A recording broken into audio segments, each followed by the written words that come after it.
Good morning, everybody. Hope you have some coffee. We're going to talk about. This isn't a murder. This one is just a strange tale. I picked this because it happened in Portland, Maine, and I've lived in New England my entire life. I've never heard of this, and man. So today we're going to be talking about the case of Toby Cole.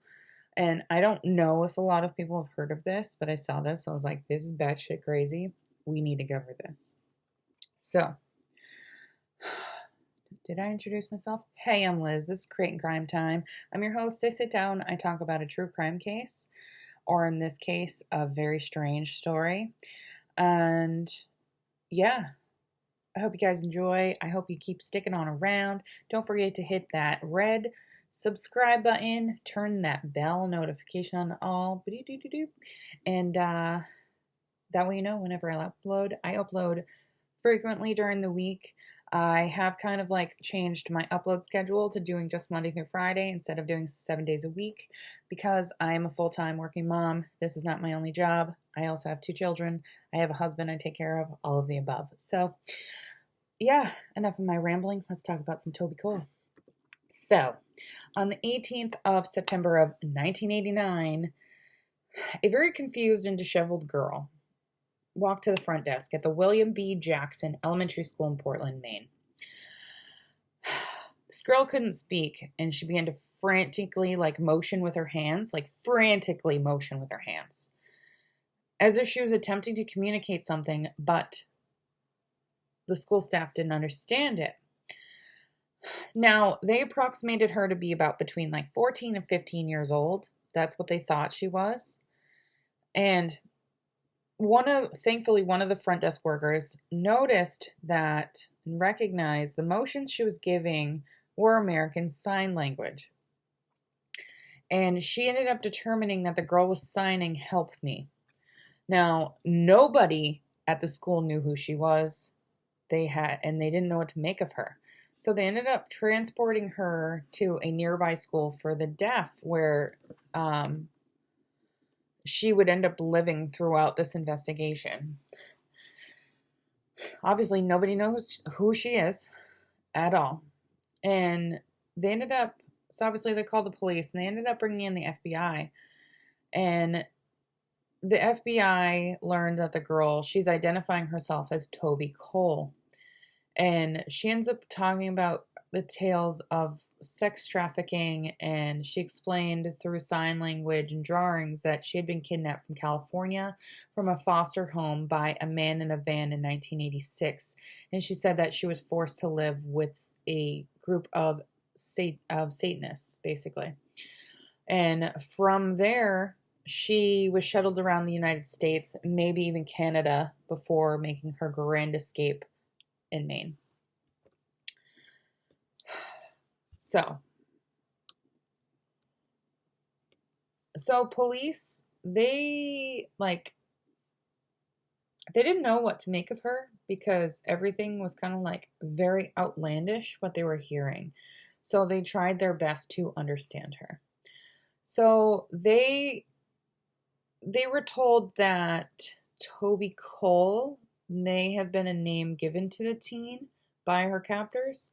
So they began to look through missing persons reports, and after they checked with multiple different agencies, they found no reports matching her name, description, or birthday, of which Cole told the investigators she believes that her birthday was Christmas Day of 1974.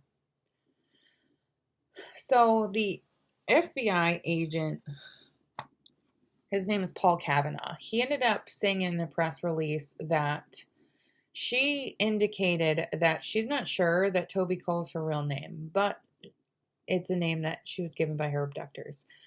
Toby also said that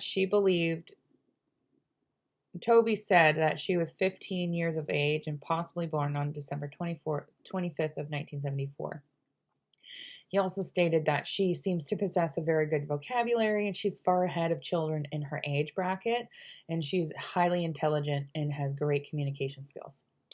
So This case would get even more strange and more confusing a month later when investigators determined that this entire story is just a giant hoax. So, Toby Cole is not Toby Cole. Toby Cole is actually Margaret Louise Herget. She was identified as 27-year-old Margaret Louise Herget. Toby Cole was just one of her dozens of aliases that was used by Margaret. And here's the thing, there was reports of Margaret living with her parents in Sandy, Oregon, up until a few months prior to her appearing in front of the desk at the William B. Jackson Elementary School. What also happened is that in October 28th of 1989, there was an update printed about this story in the Orlando Sentinel. Like this story was absolutely batshit. Now, apparently, Margaret had recently moved from her parents' home in Oregon to live in Louisiana on her own. And investigators later told press that Margaret would not be charged for her hoax, which I think she should have been because she falsified documentation, and technically that's a charge. But anywho, so to this day, they don't know why she went to Maine.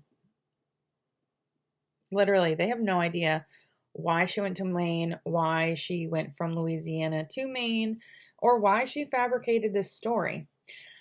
But here's another thing, though.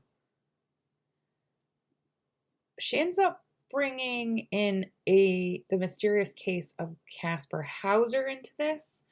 So Casperhauser, like Margaret, so apparently he mysteriously appeared on the streets of Nuremberg, Germany, on May 26th of 1828. He was described to be in his teens. He carried along 2 letters. One was allegedly from his mother, noted that his name was Casperhauser, and that he had been born on April 30th of 1812, and that his father was a cavalryman who died. The second letter allegedly was penned by a former caretaker, and he mentioned that his father was a cavalryman, and he claimed to have taken custody of Casper as an infant. And during his time with his caretaker, the letter alleged that Casper lived in complete isolation but was educated and was able to read and write.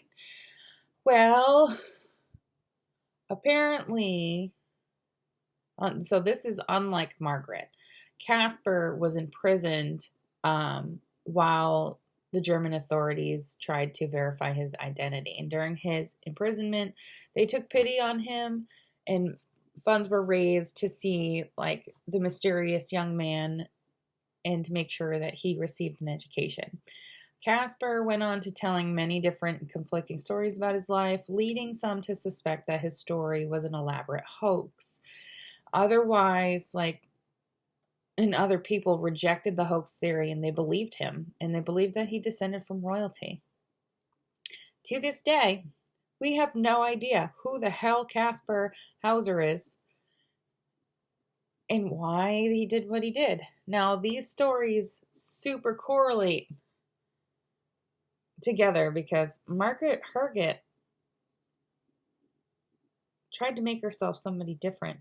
We have no idea who this Casperhauser guy is, which these 2 stories are so bizarre and so cool at the same time. Like, I get the elaborate thing of trying like, oh, I'm going to make myself a new person. I get it. But man.